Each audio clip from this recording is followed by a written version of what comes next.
believe you got a sprinter in the family, right? Up in those arms. I know. Spirit of the Son. I'll bet you were partying last Wednesday with a big cake and maybe a lit candle in the middle, a little bubbly to drink. That's what we do when we observe and remember sea changes in tradition, changes in long-standing customs that give way to life-giving new practices. What I'm referring to, believe it or not, is the 95th anniversary of women's suffrage. 95 years ago, last Wednesday, the United States Constitution was amended to give women the right for the first time to vote in national elections. Now that monumental step forward, some, but not all, would say, should be put into perspective.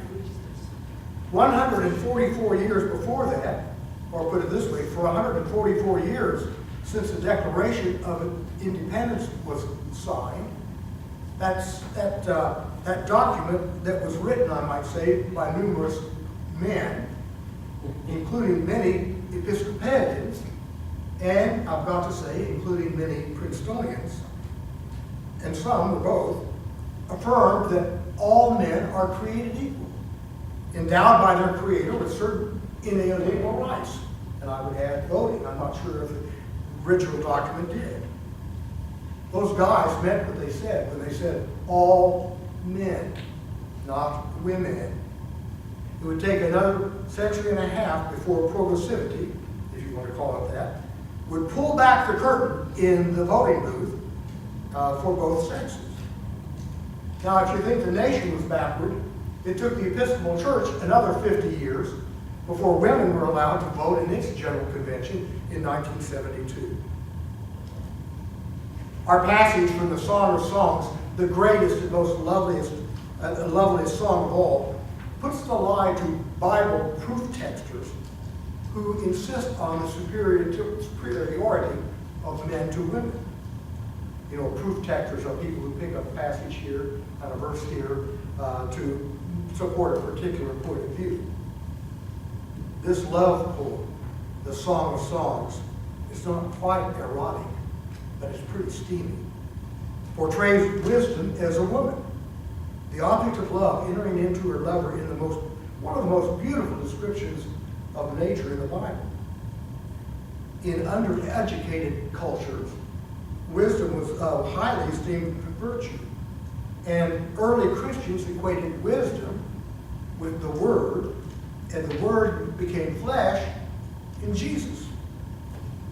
So this intimate relationship in the Song of Songs between the lover and the beloved is an apt description of the love of Yahweh, the God of the Old Testament, with His people, and with Jesus Christ and His people. Culture may have denigrated women over the ages, but don't blame the Bible.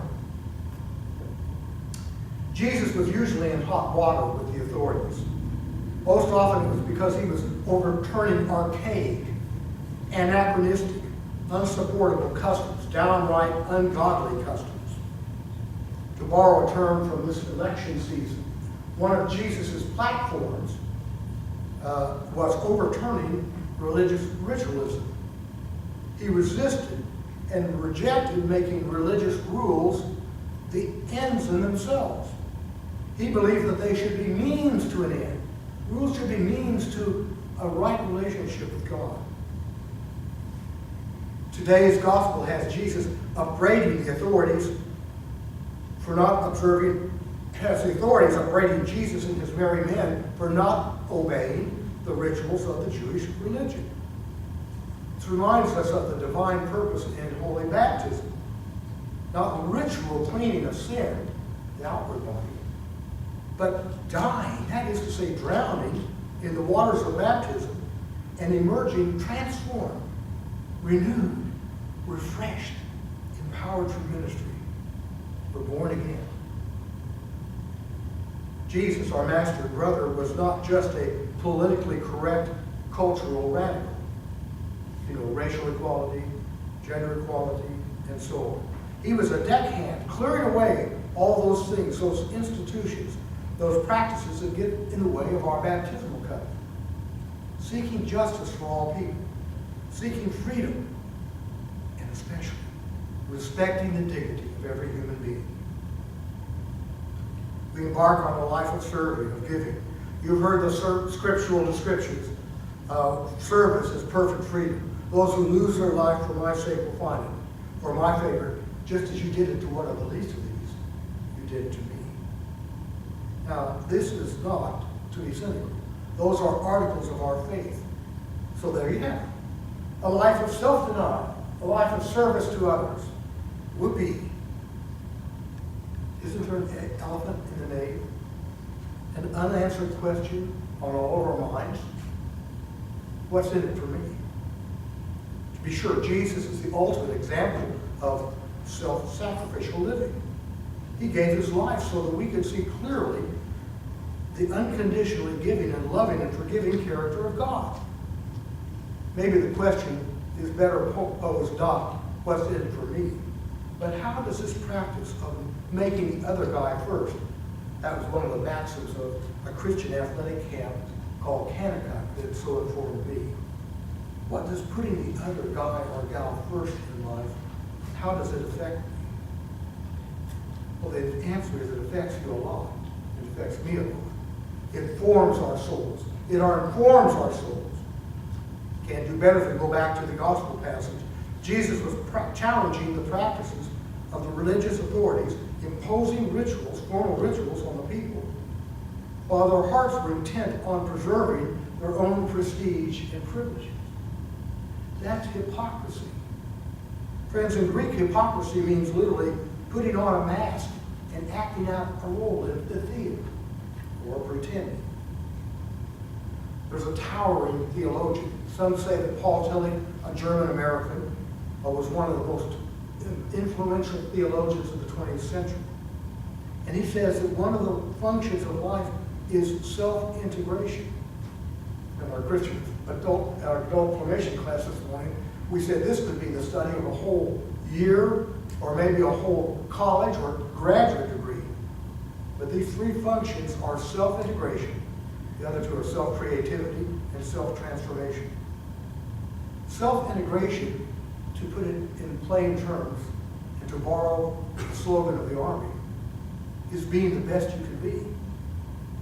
A faithful life avoids hypocrisy, because hypocrisy strikes at the heart of being the best you can be, of living more faithfully in relationship to God and to each other, with moral consistency. The things we say are the things we do. You see how a life of self-denial turns out to be a life of self-affirmation. Jesus wants us to come into the waters of baptism with him. You remember that's how he started his ministry, his public ministry. He was baptized by John the Baptist, his cousin. And those waters of baptism can be hot at times. When I baptized Miss Nora, no one in the congregation realized the technicality that went into that burn of water. Virginia had it just right. Not too hot, not too cold. She was back there before the service, making sure that Nora was not splashed with cold water and not scarred with hot water.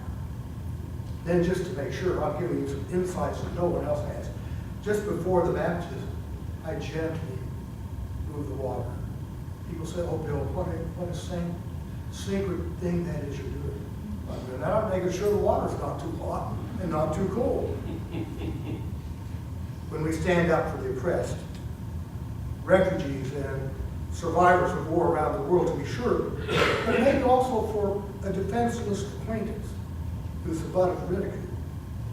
When we give to local and national agencies who relieve the sick, the homeless, those affected by hurricanes as Katrina affected the Gulf Coast 10 years ago. That's great, but we also need to directly offer a helping hand to our needy brothers and sisters right here in Bays County. Come on in. The water's fine. It's hot, just the way Jesus likes